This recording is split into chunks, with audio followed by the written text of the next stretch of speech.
సంజు శాంసన్ ప్రపంచ cup T20 quarter ఫైనల్‌లో 50 బంతుల్లో 97 పరుగులు చేసి సెంచరీ సాధించాలనే స్వార్థానికి పోకుండా నిస్వార్థంగా భారతదేశాన్ని గెలిపించాడు. సెమీస్‌కి తీసుకెళ్ళాడు.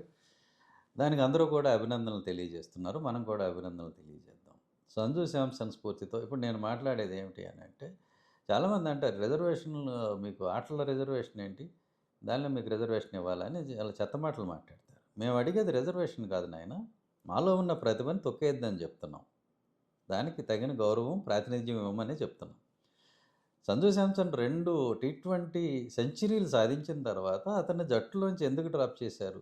ఎలా డ్రాప్ చేశారు?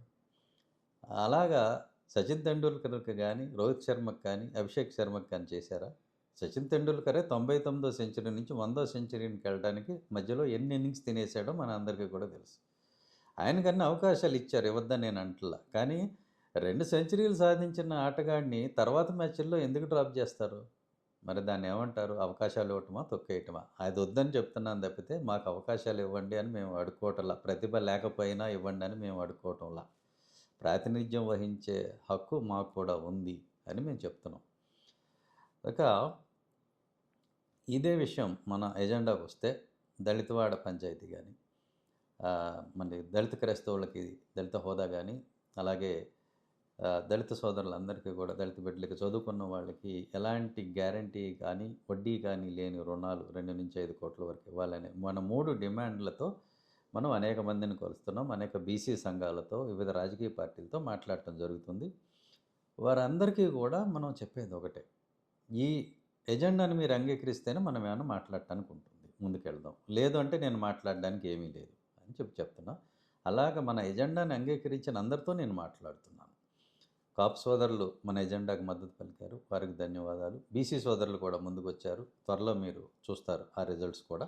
బీసీలు కూడా ఈ మన 3 ఎజెండా పాయింట్స్‌కి దళితుల ఎజెండా ఇది. ఏమి ఎజెండా కాదు, నా ఎజెండా కాదు. దళితుల ఎజెండాకి బీసీ సోదరులు కూడా పెద్ద ఎత్తున ఈరోజు మద్దతు పలికే పరిస్థితి ఉంది. అది కూడా మీ ముందుకు వస్తుంది త్వరలోనే చాలా భారీగా.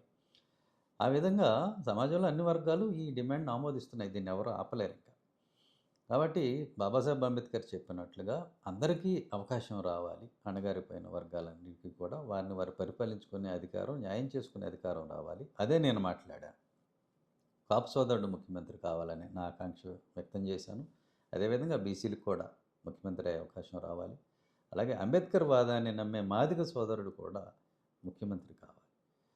అంబేద్కర్ వాదాన్ని నమ్మే మాదిగ సోదరుడు అని ఎందుకంటున్నానంటే, ఈ మధ్య మనువాద సంస్థలు ఇచ్చిన ఎజెండా పట్టుకొని కొంతమంది మాదిగ సోదరులు చాలా ఛానల్స్‌లో వాటిలో కూర్చొని అంబేద్కర్ గారి స్థాయిని తగ్గించాలని విశ్వ ప్రయత్నాలు చేస్తున్నారు. ఆకాశం మీద ఉమ్మేస్తున్నారు.